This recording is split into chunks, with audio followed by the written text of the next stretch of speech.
gozaimasu. Nick here, aka Goju Ninja, and today we're back with a breakdown of a video I put out, which is quick Bunkai snippets of Geiki Sai Dai Ichi from Goju Ryu Karate.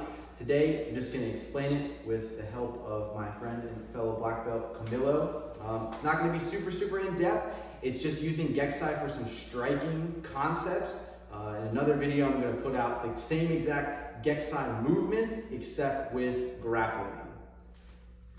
So the first technique is the opening sequence. So from a frontal view, you start out like this, circle, rising block, step forward, punch.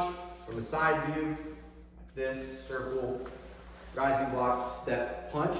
So my translation, or the bunkai I use, we switch sides for this, is we both get into a fighting stance.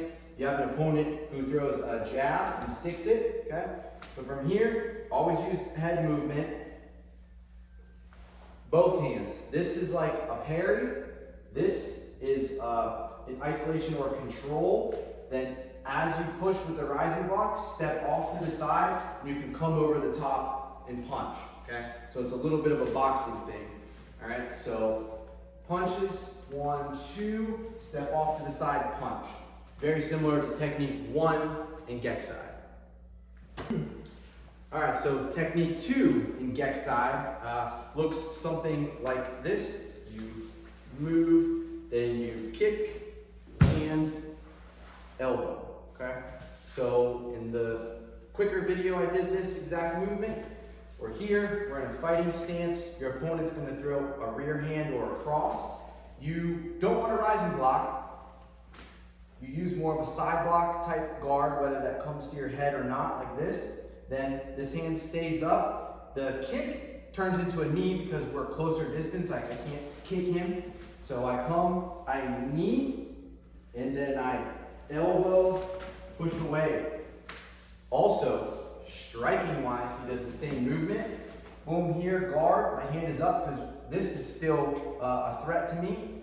When I do this knee, I can put my foot down and I can turn this into a straight elbow, okay? So you can do either. One controls, pushes your opponent away. The other one does a straight strike. All right, so for technique 3, it's the classical shuto in Goju. So you actually will start backwards, you come here, foot sweeps, chop across block, foot comes down, chop out. Two different variations we did in the video. One my idea, one his idea. So, and I'll do mine first, then his, because they're both super good.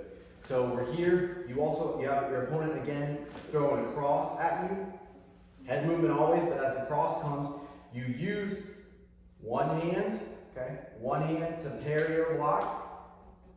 The other blocking hand moves it away as you step in and chop, okay? But you have to go from frontal to sideways, okay? Hitting into the neck. In the video, I hit him in the shoulder, but this is what we want to do here, chop in the neck.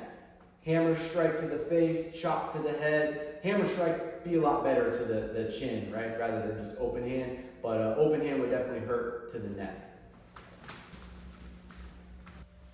Second variation of the shuto is emphasizing the sliding and lifting up of the foot as well as the hand positioning. So we're here, fighting stance. This time, the opponent is throwing the jab, okay? We use the parry, hide with the shoulder, guide with the hand.